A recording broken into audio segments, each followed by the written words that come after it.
Okay, here we go. Hey everyone. So we are back at a regular time in our regular location, trying to normalize again. So we're going to continue on with our Christmas stories.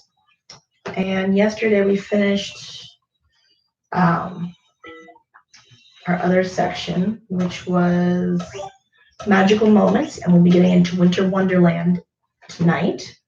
But first, we're going to read a Christian themed book, which will be God Gave Us You. And just like the last time I read it, it's me right in the feels. I can't promise I won't tear up, but I'll try not to. But I like you. You're my little guy.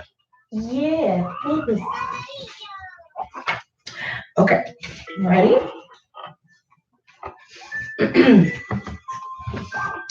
Good night, sweet child, Mama said as she tucked little Cub in. But little Cub wasn't quite ready to go to sleep. Mama, where did I come from? She asked.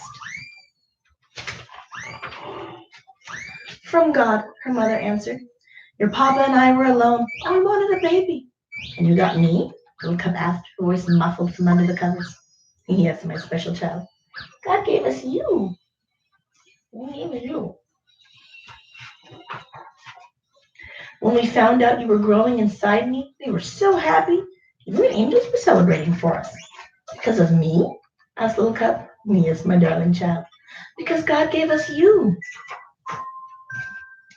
And then what happened? Little Cub asked. You started getting bigger and bigger and bigger, Mama said, kissing her. And my tummy got bigger and bigger and bigger. That was me inside of you? Little Cub asked in wonder. Yes, my special child. It was you. God gave us you.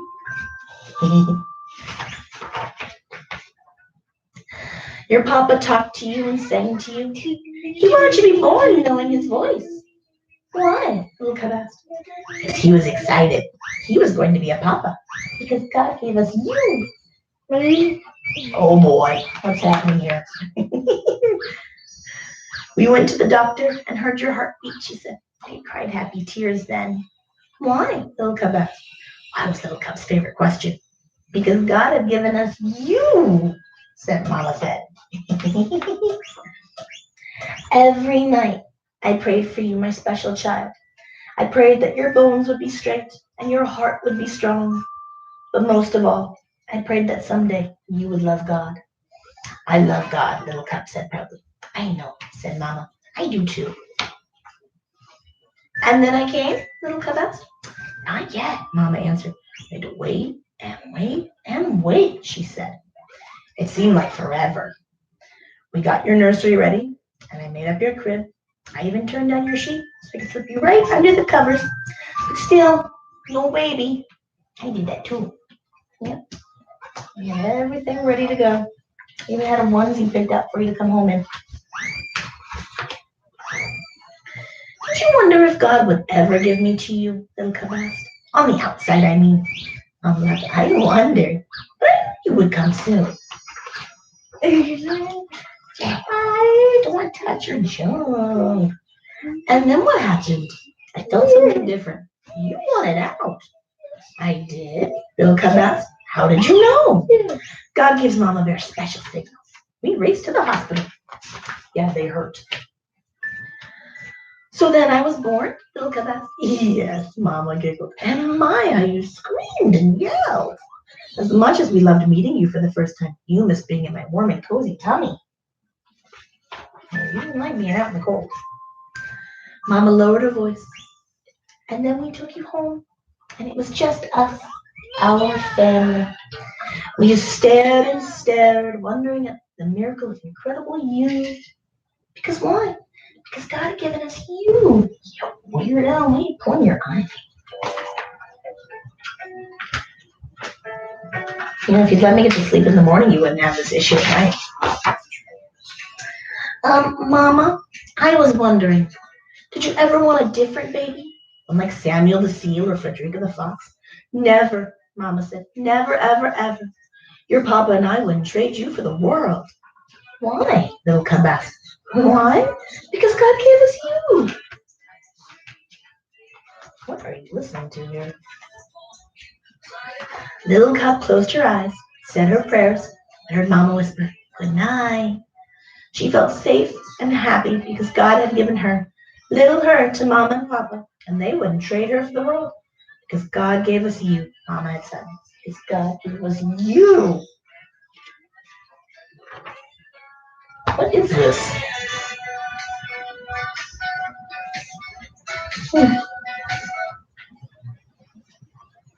All right. Oh, now we're doing Bob the Tree in Spanish. Oh, snaps. Is the Spanish where they say azul or azul?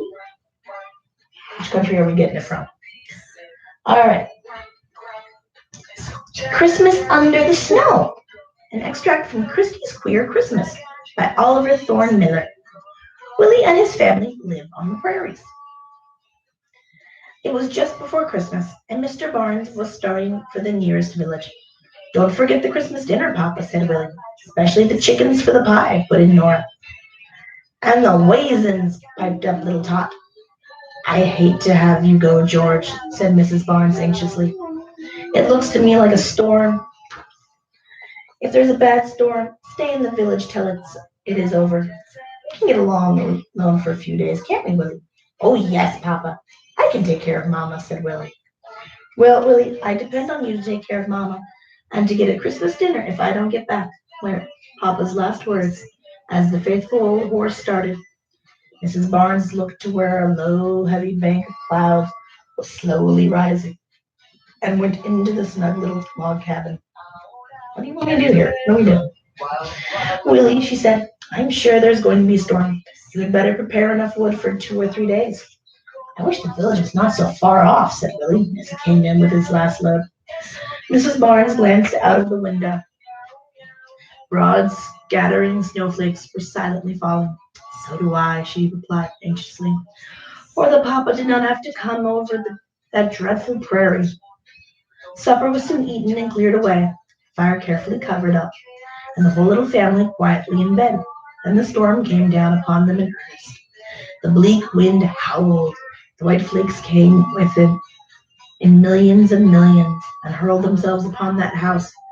They piled up outside, covered the steps, and then the door, and then the windows, and then the roof, and at last it buried completely out of sight. The night passed away, morning came, but no light broke through the windows. Mrs. Barnes woke at the usual time, but finding it still dark and perfectly quiet outside, she turned over to sleep again. At that moment the clock struck, and the truth flashed over her. Being buried under snow is no uncommon thing on the wide prairies, and since they had wood and cornmeal in plenty, Mrs. Barnes would not have been much alarmed if her husband had been home. But snow deep enough to bury them must cover up all landmarks, and she knew her husband would not rest till he had found them. Willie, she said, are you awake? Yes, Mama, said Willie. Willie, said his mother quietly, I'm afraid we are snowed in. Light a candle and look out the window. Willie drew back the curtain. Snow was tightly packed, banked up against it to the top. Why, Mama, he exclaimed, how can Papa find us? And what shall we do? We must do the best we can, she said. Breakfast was taken by candlelight, dinner in the same way, and supper passed with no sound from the outside world. It was hard to keep up the courage of the little household. Nora said that tonight was Christmas Eve, and no Christmas dinner was to be had. A thought struck Willie that he was sure would cheer up the rest. He brought out a corner of the attic. He brought out of a corner of the attic. Ooh, my brain. An old box trap. Set it carefully in the snow and scattered crumbs of cornbread. In half an hour he went up again and found to his delight that he had caught a rabbit, which had come to find food. The rabbit was quietly laid to rest, and the trap was set again. This time another rabbit was caught. This was the last of them. But the next catch was a couple of snowbirds. What are you doing, crazy boy? Oh my goodness. Oh, we're doing this. Oh, snuggles. Oh, I like a good snuggles. I like a good snuggles. Yes. Snowbirds were to be Christmas presents for the girls, and the rabbits were to make a pie. As for plum pudding, of course that couldn't be thought of. But don't you think, Mama, said Willie eagerly, that when the girls were fast asleep, with tears on their cheeks for the dreadful Christmas they were going to have, that you could make some sort of cake? Wouldn't hickory nuts be good in it? I have some left up in the attic, he continued. Well, perhaps so, said Mamma, if I only had some eggs. I have heard that snow beaten into cake would make it light, and there's snow enough, I'm sure. Willie cracked the nuts, then prepared the two rabbits, which were to be their Christmas dinner. Merry Christmas, he called out to Nora and Tot when they woke in the morning. See what Santa Claus has brought you. Before they had time to think, the girls each received their presents, a live bird that was never to be kept in a cage. It would fly about the house till summer came, and then go away if it wished. Pets were scarce on the prairie, and the girls were delighted. They thought no more of the dinner, but hurried to dress themselves and feed the birds, which were now quite tame from hunger. After a while, they saw preparations for dinner too. Mamma made a crust and lined a deep dish. Then she brought something like chicken and put it in the dish with a crust and set it to bake. And that was not all. Mamma got out some more cornmeal and put in some sugar and the nuts, and then Willie brought her a cup of snow, which she beat into the cake, while the children laughed at the idea of making a cake out of snow. This went into the same oven, and pretty soon the cake rose up light, while the pie was sending out the most delicious aroma.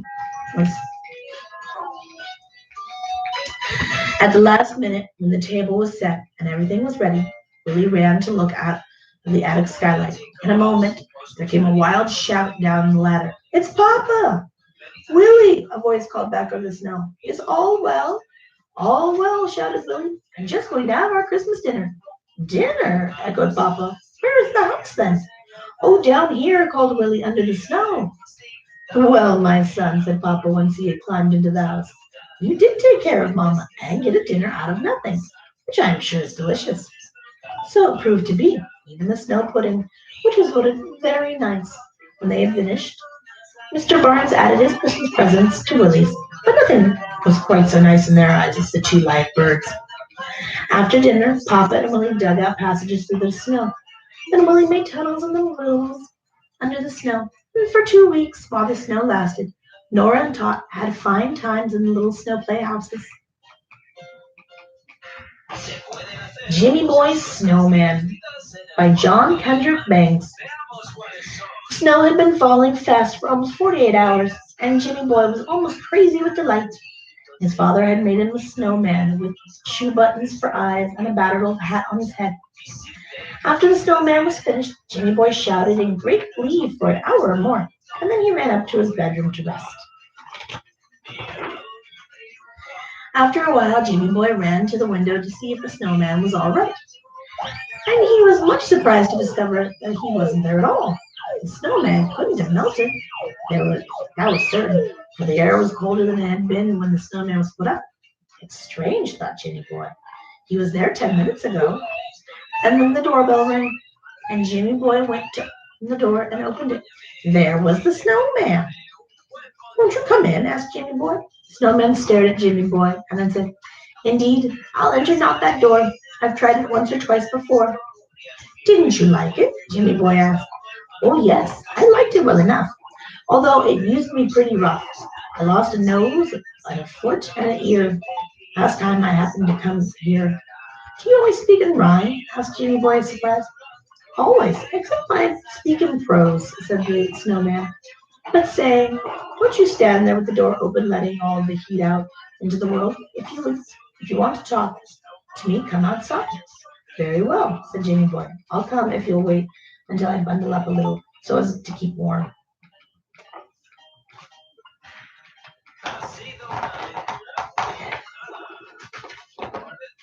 All right, I'll wait, the snowman answered. I'll take you up to where I live and you should see to my boys if you like. Only hurry. If a thaw should set in, we might have trouble. The snowman smiled happily as Jimmy Boy came out, and then, taking him by the hand, The two of them went off up the road together. I'm glad you weren't offended with me because I wouldn't go in and sit down in your house, said the snowman. I had a very narrow escape 30 winters ago when I was young and didn't know any better. A small boy asked me to go into his house. I said, all right, and I went, never thinking that the house was hot and that I would be in danger of melting away. The boy got out his picture books and we sat down before a blazing log fire. Suddenly the boy turned white as I was and he cried out, what have you done with your leg? Did you believe it, Jimmy boy? But the minute I tried to rise and hop off on the search, I discovered that my other leg was gone too. How dreadful, Jimmy boy said. It was fearful, returned the snowman. But that wasn't half. I raised my hand to my forehead when off dropped my right arm. As I reached out with my left to pick it up again, that dropped off too. Then the boy cried out, why, I know what's the matter. You're melting away. He was right. Fortunately, as my neck began to go and my head rolled off the chair and onto the floor, the boy picked it up.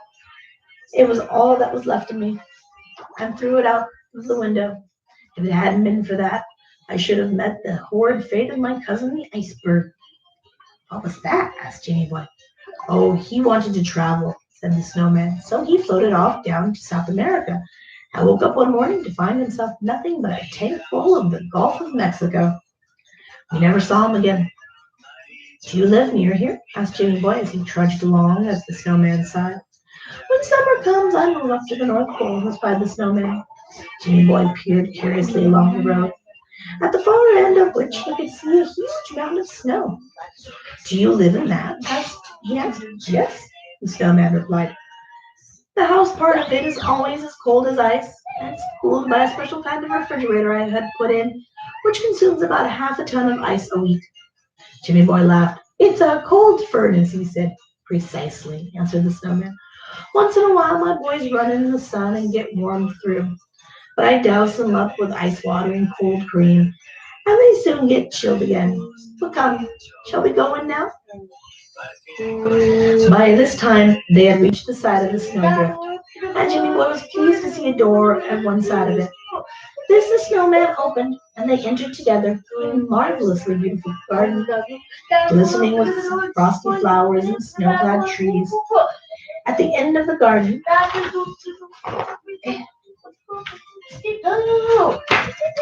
was a little white house that looked like the icing on Jimmy Boy's birthday cake. As they approached it, a dozen small-sized snowboys rushed out and began to pelt the snowman and Jimmy Boy with snowballs.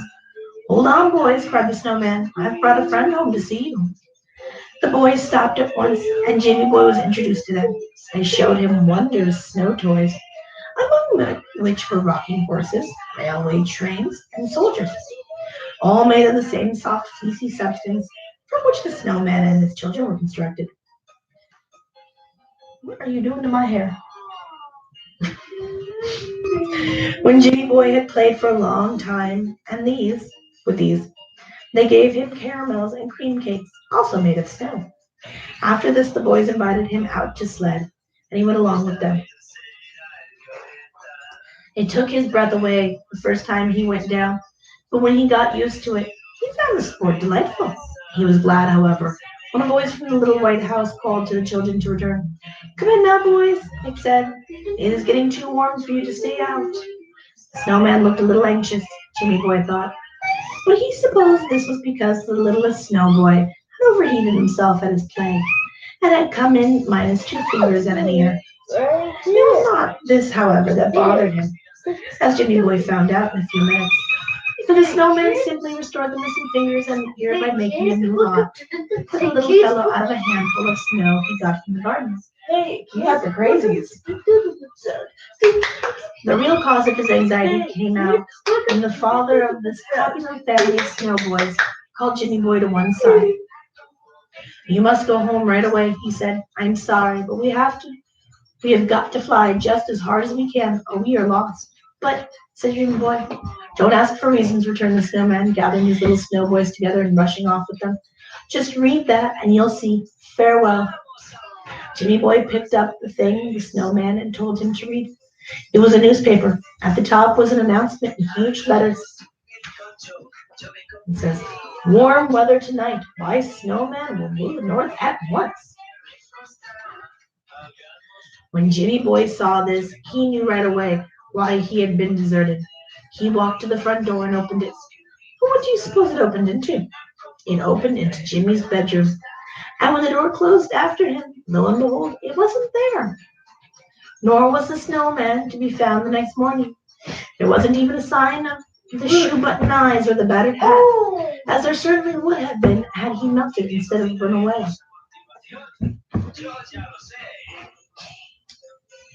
And that gets us to 20 minutes for tonight. You're crazy. Hey, crazy pants, come back here. Hey, it's bedtime. Come on, man. Oh, and you, what do you want, trouble? What do you want, trouble? Athena, snuggle. Athena, Athena, snuggle. Good girl. Good girl. Yeah. Snuggle. Yeah, good girl. Yes. Yes. We're working on that command with her for training for Dolly. For if we're out and about and Dolly has a panic attack and he needs something to snuggle. So that she'll start snuggling him. Okay, guys. Well, that was a good reading session. I think it's bedtime, buddy. You got school tomorrow. It's your last full week of summer school. Boy, went so fast. All right, guys. We will see you tomorrow at 10 o'clock again. All right. Good night.